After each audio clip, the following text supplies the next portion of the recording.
All right. Well, God bless you all and good morning. You got some extra IT up here. Can I pass that or what? Nope, I got it. Oh, you got it. All right. Cool. He's on. All right. I was like, uh-oh, it's a test. Whoa. All right. Wasn't prepped for that. All right. So we're considering questions that Jesus asked. And as I thought about that, it's very interesting that sometimes when you're asked a question and you have to reason it out yourself, it helps to deepen the learning. And that's a technique that Jesus utilized in a lot of his teachings, and sometimes he places them inside of a parable. And a parable is basically an extended simile. Remember those figures of speech when you were in school? Simile and blah, blah, blah. It's a comparison using like or as. And a parable is just an extended one of those. So we're going to consider Matthew chapter 7, and we'll go to verse 1. We'll read through verse 11. Judge not that you be not judged. For with the judgment you pronounce, you will be judged. And the measure you use, it will be measured to you. Why do you see the speck? Here's the question. Why do you see the speck that is in your brother's eye, but do not notice the log that is in your own eye?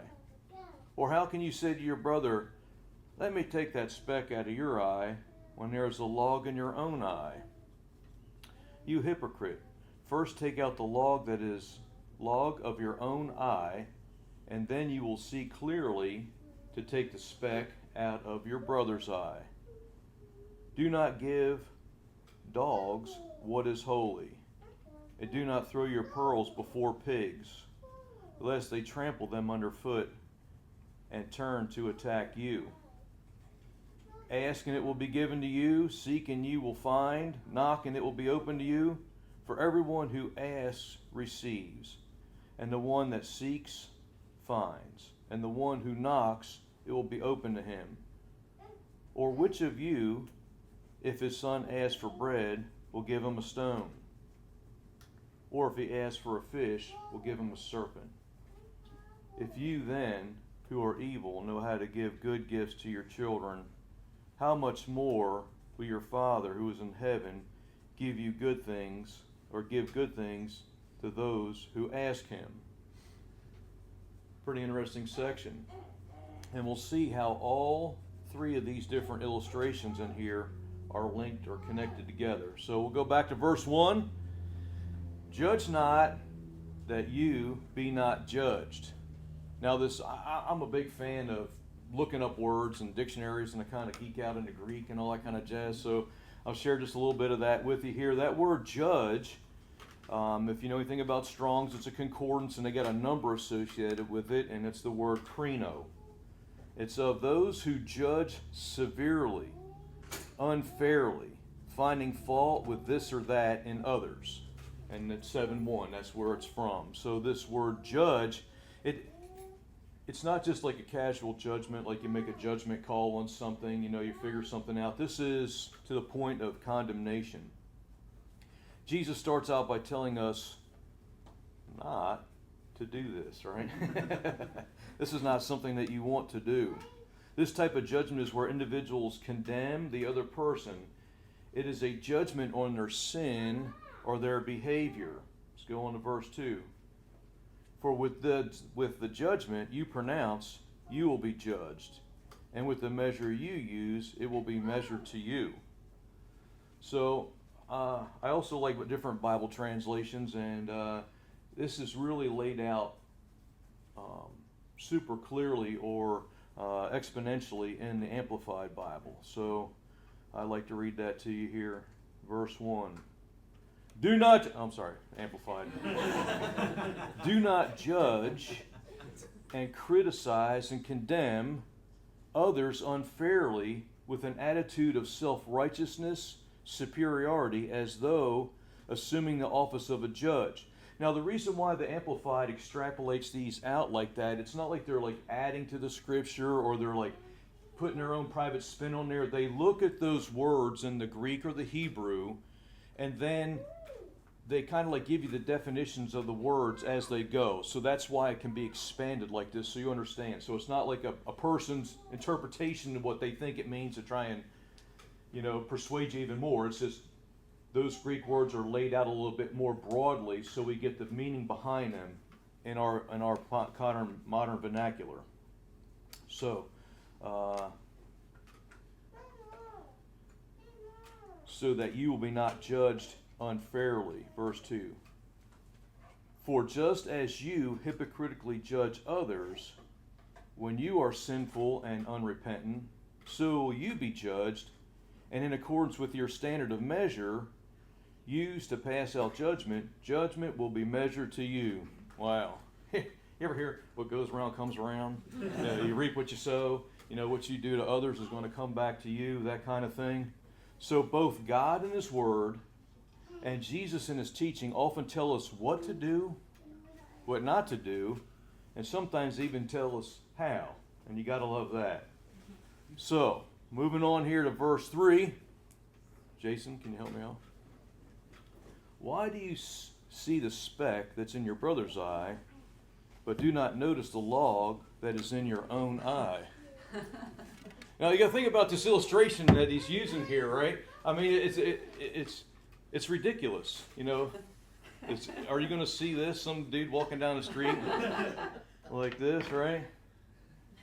Oh, I see that you have this particle in your eye. Is that ridiculous or what? I love the Lord's illustrations. I mean, there may have even been a log or a beam or a huge timber laying there while he was teaching, roughly hewn.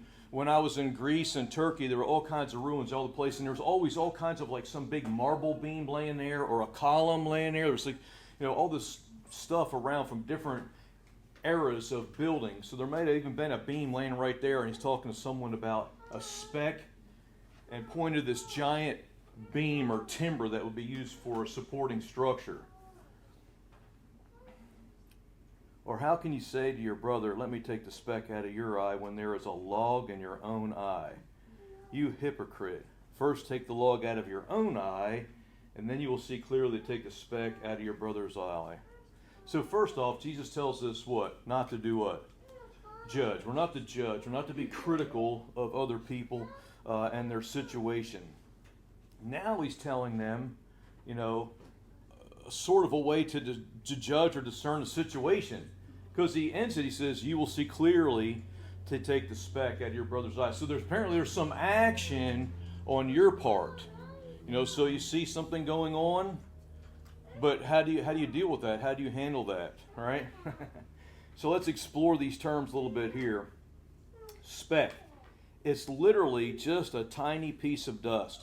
Now, I don't know if you know, like in the ancient time when they would harvest grain and wheat and everything, and the wheat corns would have chaff around them, and they would do something called winnowing. So they would beat the kernels up, then they would take a fan and they would lift it up in the air and they'd flick the grain up, and the wind or a fan would blow away the chaff, and the wheat corns would fall down. So that's how they would clean this kernel so it could be used or ground or whatever. So those little pieces that would fly off, that's what he's talking about, a speck, a small little portion of that stuff. I don't know if you've ever seen, like maybe you're sitting in a room where there's a light beam from the sun coming through your window and it shoots a ray across the room, and then when you look at that ray you see little particles floating through the air, right? We're talking about a speck, right? A small piece. And this word speck is used twice in the New Testament. It's used here, and it's also used in Luke 6:41, which is basically showing the same lesson except from another person's perspective about the mote and the beam and the speck and the log and however you want to look at it. So log is literally a beam. It's a load-bearing timber. It's a large piece of structure, bigger than that. I mean, that probably wouldn't bear much, but maybe some clothes. I couldn't really bring in a beam and show you all that. And think about that. You can imagine a speck in your eye. I mean, imagine all y'all have probably, if you live 5 days in a row, you've had something in your eye, right? You all can relate to that. But how many people can have a timber won't even fit in your cranial vault, let alone your eye? You know what I mean? It's ridiculous. So, that word timber or beam also only appears twice in the Old Testament, in this record and also in that record in Luke. So in comparison, we have a speck and a massive load-bearing timber. I mean, I love the Lord's sense of humor. You know, he's got to have people's attention, you know. I mean, because if you think about it, the whole thing about this parable is to cause you to think and to meditate on what he says. What is he saying? And what does this mean? You know, I mean, you can get a speck in your eye, but really, who's going to have a 2x4 or a 12x12 in their eyeball, right? So, if you had a speck in your eye, would you know it? Yes, you would. Think about how sensitive your eye is. I mean, you get the smallest little thing in there, you know it, right? So do you think if someone's got a problem in their life, would they know it? They probably would. You know, you're pretty self-aware. You know what I mean? Sometimes people aren't. You wonder about that, but person probably know it. So when I think about it, you know, back in the day when Jesus was telling these people, they probably didn't have an abundance of mirrors around, because what happens when you get something in your eye? I mean, you're looking in the mirror, you're trying to figure it out, trying to do what you can to get it out, you know. I would imagine people back in the day winnowing and doing all these other different activities that they had to deal with some inconvenience until they could either go to sleep and it worked itself out on its own, or they went to someone else that was able to help them out, you know. So they're used to living with inconvenience in their life, right? Something they got to deal with. So, on the other hand, you know, he got some jamoke walking around with this grotesque beam jabbed out of his eye. He's going to tell you about the problem that's in your life, right? You ever seen that happen? Make someone that's, you know, I got something to tell you. Yeah. Imagine, I've been talked to a few times in my life. So if you have a speck in your eye, your vision might be slightly impaired. But if you have a beam in your eye, what's your perspective like? You're probably close to being blind. All right? So if your eye's obstructed, it really helps you or prevents you from helping someone else. All right? So the use of parables by the teacher causes us to think more deeply about what's being taught. It makes the lesson a participatory activity. Because a lot of times you can just sit and listen and hear what someone has to say, you know. And think about a math test. You know, you got this math problem you got to work out, and there's a formula you got to use. And if you don't know the formula and someone just gives you the answer and you write it down, did you learn anything? No. Yeah, but if you take that formula and you work it out yourself, then you see why the formula works. You know, a squared plus b squared equals c squared. You know, I use that almost every day. I'm a pipe fitter and I work in a construction trade, so I use geometry and I love it. But someone doesn't give me the answer, right? I've got to work it out for myself. And when I first learned that, I see how that works, and I see how I get the right answer, and the thing actually fits where it's got to go. It's the same thing with life. Sometimes lessons are things that we have to think about and meditate on and go to the scriptures and fortify our minds and talk to other people and figure out how to get over this problem or this challenge. So you participate in your own deliverance. I think there's even some scriptures that talk about work out your own salvation, right? It's a participatory thing. And this lesson that Jesus is given, he's challenging them to think about what he said by using these illustrations that may be silly or funny or whatever, but it has a deeper point. And when we work through it and think about the question that he asked and the illustration that he used, it helps to bring you along without just giving you the answer, you see. He could have just said, hey, don't judge. Thank you very much. Be back next week. Right? No, he's helping them to see the point, right? So as a tradesman, I'm at a journeyman level, And I've been in my craft for 30 years, and I have guys I work with that, maybe been there a day or a week or a couple months or a few years. And I'll lay out a task for them to do. And sometimes they've seen it performed or whatever, but I don't go get all the tools and get all the material and then set it all up and then just let them turn one screw and they're done. I just let them go. And sometimes part of that is they do it wrong. I always monitor safety. I make sure no one gets hurt because I definitely don't want that. You'll learn what to do and not to do by getting hurt, but I don't want that. That's the job of the senior techs or the senior people in the job to protect the young until they are smart enough not to put themselves in harm's way. But you let them do it. And sometimes you let them make mistakes.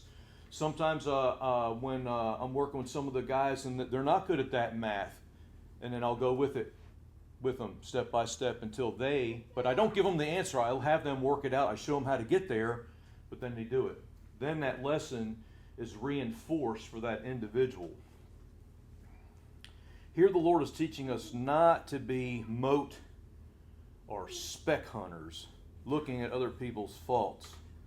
That we should, upon observing that other person's sins or faults, to in turn reflect on our own lives and work on perfecting ourselves first.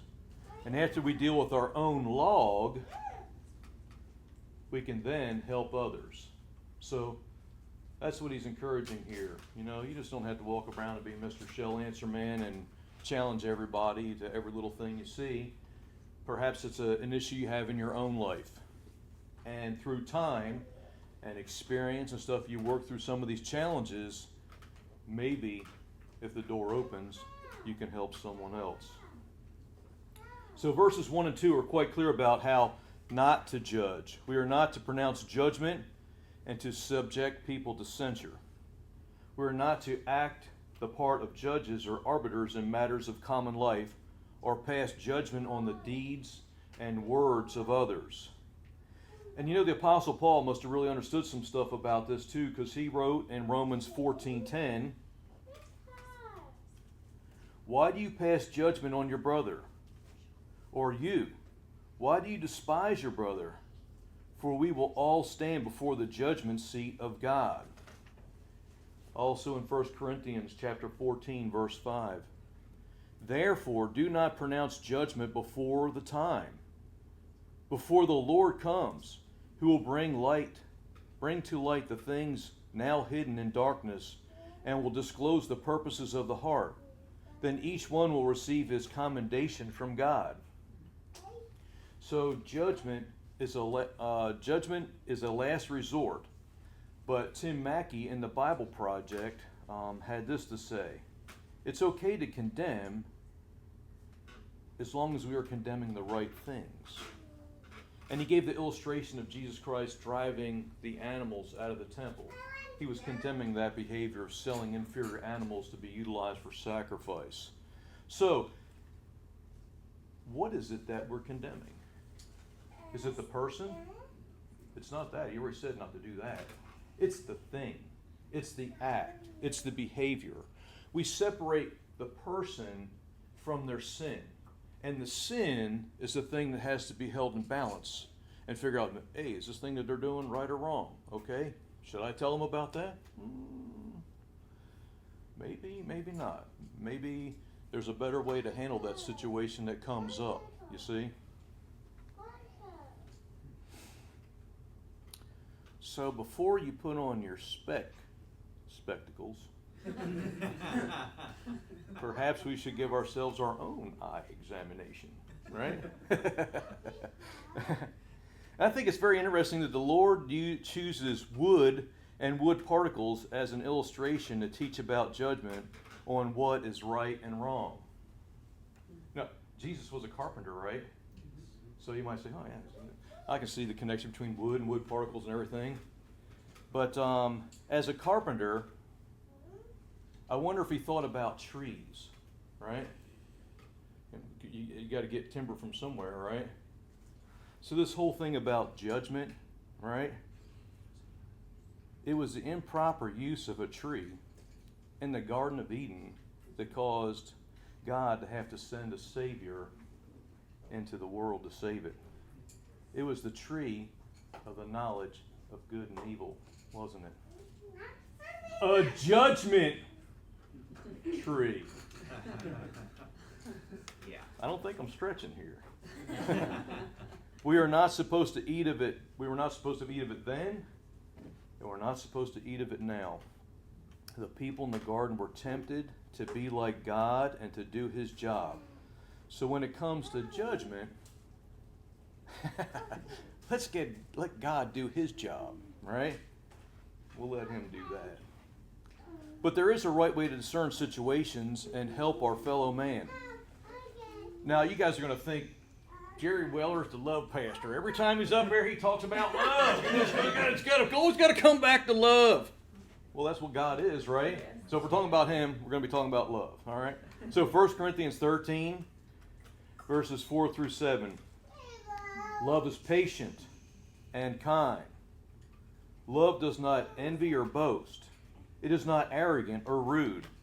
It doesn't insist on its own way. It is not irritable or resentful. Irritable and does not count up wrongdoings. Now that little part right there I add in there is like the notes that are in some Bibles. You'll see like a little letter and you look down there and reference it. They're just adding on or showing how that word is expanded in the Greek or Hebrew. It does not rejoice at what? Wrongdoing. But rejoices in the truth or with the truth. Love bears all things. You want to use a timber for something? How about bearing up people's love, huh? Bearing up people with love. Love bears all things, believes all things, hopes all things, and what? Endures all things. So sometimes some of the people that we're closest to, we endure some stuff, right? As we work through growing. And I'm sure that they are probably enduring me too. Right? Ask my wife. So if we're going to judge a situation, we make sure that it's just like basically a judgment call. But we don't condemn. We don't condemn people. In Dale Carnegie's book, How to Win Friends and Influence People, one of his human relations principle was call attention to people's mistakes indirectly.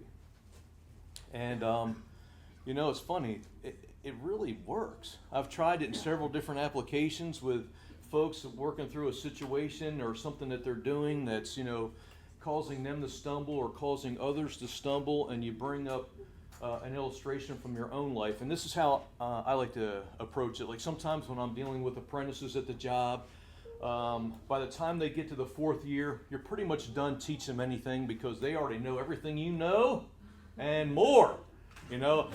I may have been doing this for 30 years, but this cat that's been doing it for 4 years, he's got it figured out, right? So what I do is I tell him, I said, man, when I was in the Navy, I went through all these schools and I got to the boat and I didn't really know anything, One time I was making my first round on the submarine and I come up to this panel. I've already spent like 2 years in school, getting educated on what I'm going to do. And we walk up this panel and it's WP 51. I'll never forget. That was the weapons power panel number 51. He says, how do you check this thing for grounds? And you know what I did? I just touched it. Oh. He laughed. He went, walked away from me. He said, Jerry, you see that little button right there? I said, yeah. He said, push it. Pushed it, and these 2 lights lit up. He said, if one light goes out, there's a ground. If both lights light up, it's not ground. 2 years of school, and I'm going to say, hey, check this for ground. Not grounded. So I had an inferior complex in the beginning. I didn't know anything, whatever. And after a while studying, and I've been there about 3 to 4 years. I knew some stuff now. You know what I mean? And then what happened was it went to my head. And I became a guy that was not a nice guy. I was losing friends and everything because I was full of myself. So then I entered in the apprenticeship program after I got out of the Navy and was going through trade school. And I thought about that because I saw my friends that I was going to school with going through the same thing, they already knew it all, whatever. And at this point, even though I had been in this apprenticeship program, I was able to get 2 licenses. I had a journeyman plumbing license, and I had a journeyman mechanical license. But I said, I'm going to finish the school because there's probably more for me to learn. And you know how it is. If you study the Bible, you study for a few years, you get the feeling like, man, I'm starting to knowing some stuff. You talk to people like Dave, or other folks in the congregation. You think, woohoo, man, I've got a lot to learn. You know what I mean? So it's a humility check. So I tell this story to my apprentices. I see them approaching that 3rd year, the end of their 3rd year, getting ready to their 4th year, and I tell them about this stuff. And I was like, man, it probably won't happen to you. I already see it in their lives. I said, this probably won't happen to you, but this is one thing I learned. Try to stay meek. Try to keep learning. And as a matter of fact, on one of our plan tables at work, there's something that says, less broadcasting, more tuning in. I mean, stop running your mouth and listen, because maybe you don't have all the answers, right? So utilizing an illustration to help draw people's attention to something that they're doing wrong, but you're telling the story on yourself. And you tell them how you overcame it. You know what I mean? It's some of the wisdom you've garnered over time. And you may quote a verse to them. You may not. You might be just talking principle to them. So by drawing attention to it that way, you're not accusing them. You're not condemning them. You're not putting them in the spotlight. You're talking about you. I'm talking about my mistakes, the things that I did wrong. And hopefully what it does is it causes the other person to reflect and think, I do that. Maybe I should do less of that, And people have corrected me that way too, with some of my habits of life that were not the best. And it really helped me reason it through on myself and get better. So far we have seen this morning that we don't judge, condemn, or censor other people. If we see a fault in a brother or sister's life, we are encouraged to consider our own lives. And at some point, we may be able to minister them with love, compassion, empathy, mercy, and patience, words of wisdom from the Word. This is the measure of our own lives with which will the same measure be brought back to us. So hopefully, we will have no mas rea in a ojo. Or in other words, no more beam in the eye, right? We want to get rid of that, dude. Now the Lord moves into a different illustration. It's like he went from like specks and wood to living things, something else, dogs and pigs. Matthew 7, verse 6. Do not give dogs what is holy, and do not throw your pearls before pigs, lest they trample them underfoot and turn to attack you. Okay, so we have some things to unpack here. So this is a little illustration here. It's quite simple, like me. So it goes from dogs to holy, pearls to pigs, trample, and attack. It's a very interesting figure in the Word. It kind of leads you down a path comparing things and then what the result is. So, dogs. What dogs are we talking about? Now, in the United States and some other countries, man, we love our dogs. I mean, we buy little suits for them, and they have little hats and jackets, and we put shoes on their feet and take them outside and all that stuff. We're not talking about them kind of dogs, all right? We're talking about dogs in the East, and they're wild, savage dogs that feed on carrion and garbage. And they are not friendly. They are not nice. These are like wild beast type things. And it's interesting, I thought, why is it only there in the East that they have that? Well, it's really not. My wife and I got to go and visit a little island called Jamaica. And they had a saying there that they would like mess with you at nighttime. We'd have what they call forced fun. Everyone would get together and they have these activities and stuff. And they want us to like interpret whatever they said. And they come up and they put the mic in there and he says, no, sorry, Mark a dog, turn right around by you. And they're like, what? And he said even more with Jamaican, because I'm not Jamaican. And they said the same. What did you say? He said, no, sorry, Mark a dog, turn right around and bite you. What? They had wild dogs in Jamaica that they called Maga dog, M-A-A-G-A, Maga dog. And it was just like these dogs of the East. Nasty, vile, terrible. And you could feed that thing a chicken leg and this and that and everything. And you stick your hand back there, pow, and he would tag you. They said, don't feel sorry for the martyr dog, because that dog will just turn right around and bite you. So it's interesting what they were utilizing. Jesus described as haters of the truth. Now, in Leviticus 22, 6, 7, 10, and 16, it talks about holy things not given to unclean people or unclean beasts. So the things that maybe they had for sacrifice, or the things that they would eat or whatever, they were to protect those things that they were considered holy, and not to give them to what things that were considered contaminated. So I know where you're going in your mind. We'll get to that. Then he talk about pigs, right? And of course, you know what pearls are. Pearls are like in the East. That was something that was extremely rare. It was a very valuable jewel.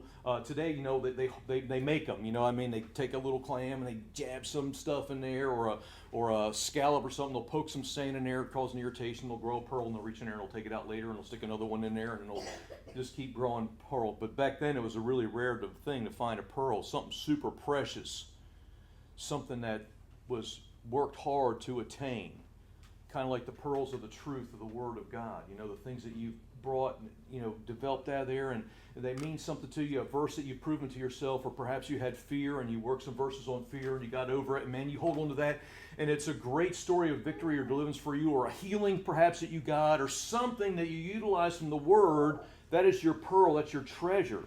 Then he's talking about pigs. And you know, in Old Testament law, they didn't eat pigs. It was an unclean animal because it didn't meet the criteria of chewing a cud and split hoof and blah, blah, blah. It was an unclean beast, right? Unclean. So, some people could be worse off after they hear the message that you share with them. Now you think, come on! How is somebody going to be worse off after hearing the truth of God's Word? And the other thing I don't want you to get confused here, people, you don't look at your neighbor, that chick over there is a dog and that guy over there is a pig. You know, your neighbors, your people, the people are not the pigs and the dogs, right? The pigs and the dogs are the habits of the people, that the things that they're doing that are against the Word. It's the things that they're doing that are not right. It's their passions that may not be right. See, that's where we separate the sinner from the sin. But some people are so hung up and glommed onto that thing that it becomes their identity. So you share something from the Word with them, and I don't know if you've ever had it happen to you, but you share something with someone, and they turn right around within 2 sentences and they throw it in your teeth. You know, and you think, golly, why'd I even share that? I mean, now they're making fun of you, or they're doing this or that, or they're talking disdainfully, or you hear them talking to someone else about it. Some people are not ready to receive the Word. And Jesus is cautioning them about it. Sometimes people are worse off because of what we've done. We've tried to do something good. Has that ever happened to you?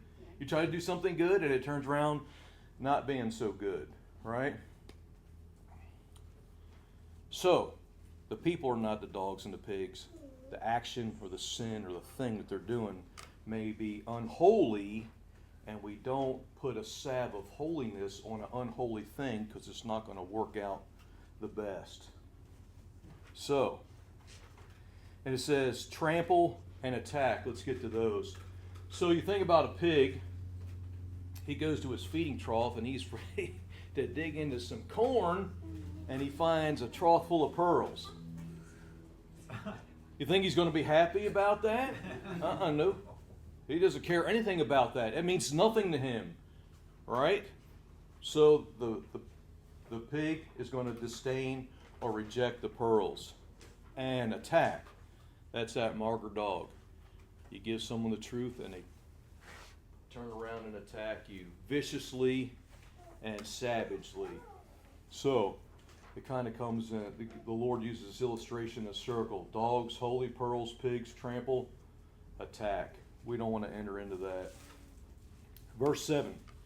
Ask and it will be given you, seek and you will find, knock and it will be opened unto you. For everyone who asks receives, and the one who seeks finds, and the one who knocks will be opened.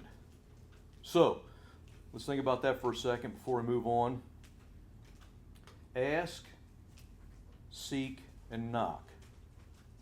You can even use that word ask as an acronym to help you remember. A-S-K, ask, seek, knock. All right? So, we ask and it's given to us. How do we ask God for anything? What's it called? Prayer. Right? So we ask God.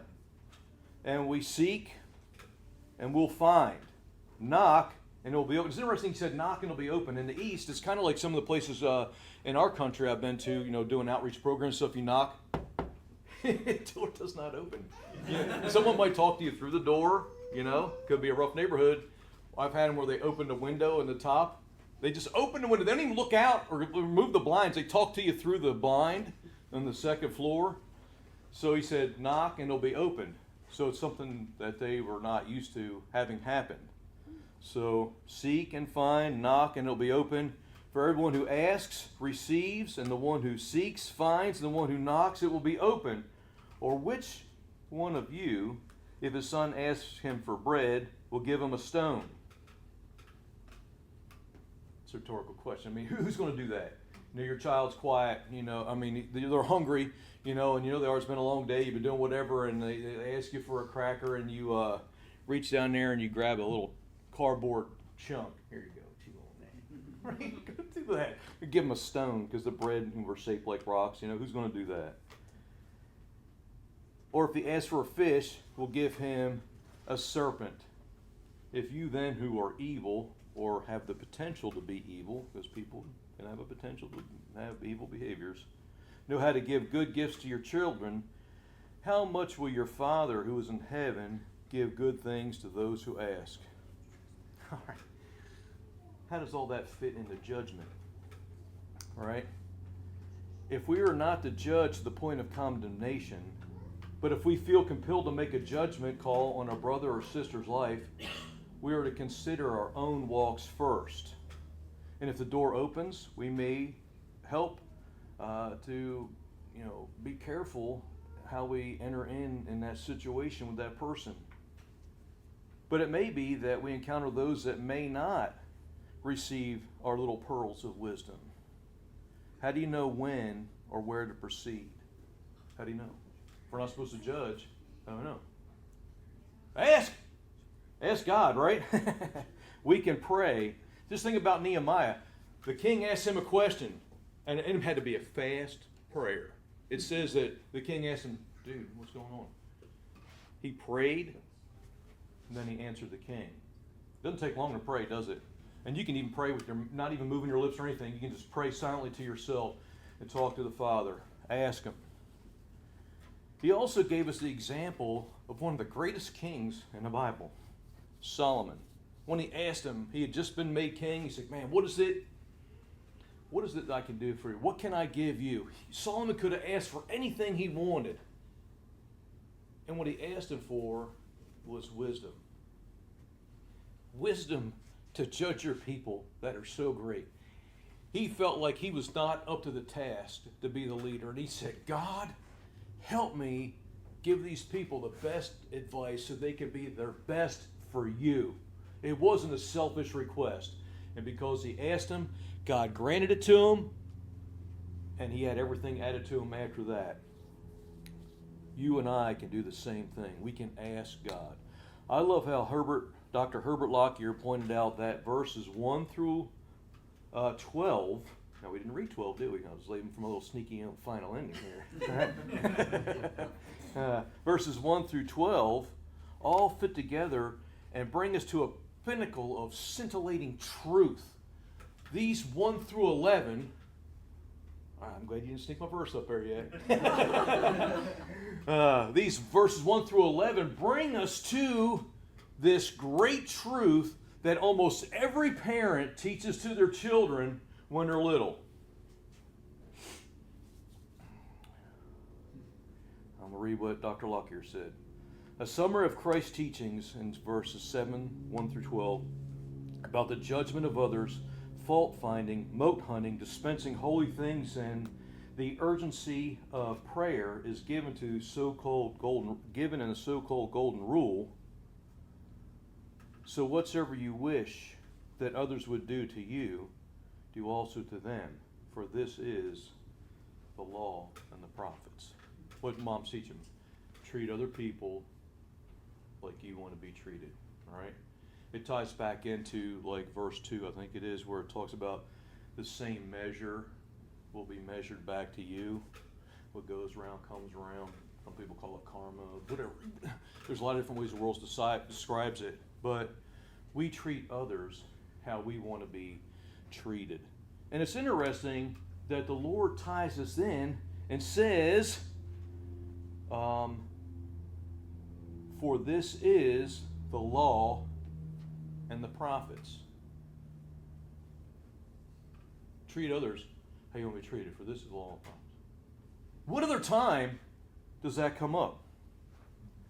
Let's see how Matthew 7:12 ties in beautifully with Matthew chapter 22. Teacher, which is the great commandment in the law?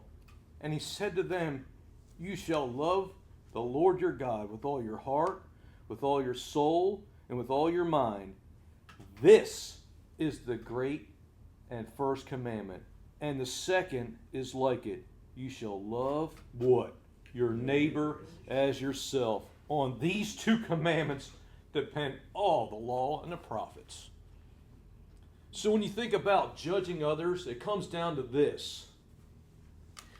I mean, you maybe even someone that you really love in your life, and there's this category of their life that's like, you think it's a big deal, and perhaps it really tears you up, or it hacks you off, or whatever it is, and you feel compelled to say something. Jesus says, think about that. Take that log out of your eye and build a bridge to your brother's heart so that you can help them with the speck, that little small thing that's in their eye.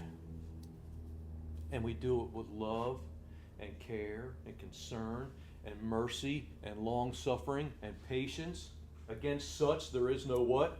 Law. There's no law against that, because all the law of the prophets is all summed up in what God is. God is love, and he tells us to love him with all we are and to love your neighbor as yourself. So this whole judgment thing, if you don't know what to do, you don't know how to handle the situation, ask God. Ask him. Seek him. Knock. And perhaps there'll be some inspiration that comes to you by way of God on how to handle or not handle the situation. Or it could be that you're in your car listening to a song, or at a Sunday meeting or teaching, or talking with a fellow believer, and the solution comes to you. And you know how to approach that other individual. And perhaps you do it in that way where, you talk about your own self and never mention the other person's fault. And let them figure it out. Let them help solve the problem for themselves and work out their salvation. Sometimes it might be more direct. And you give them that verse. This verse worked for me. I think this verse might help you, or this principle, or this thing. So I love that the Lord utilizes this parable series and questions.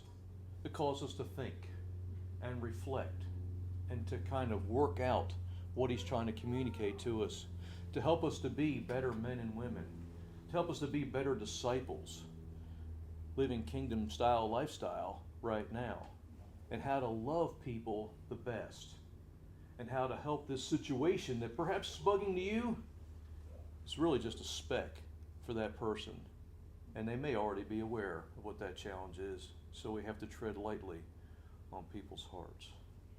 So Heavenly Father, we sure love you for what a magnificent God you are, and we're so thankful for our big brother Jesus Christ, who taught us some important life lessons about how to live in this world and how to be the best for you, how to take care of your people the best.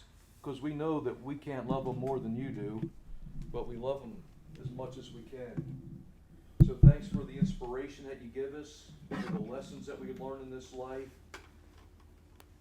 Thanks for the positive things, and for the negative things, Father, for learning from them things and figuring out how to do it better.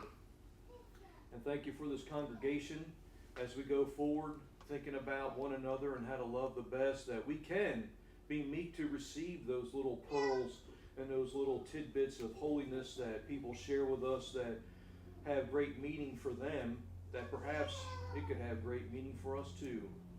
So thank you for this and for the opportunity to be your children and be a part of your household, where we can learn how to walk in love and seek higher ground and have grace and mercy and peace as we interact with one another in this life. Thank you for this in the name of Jesus Christ. Amen.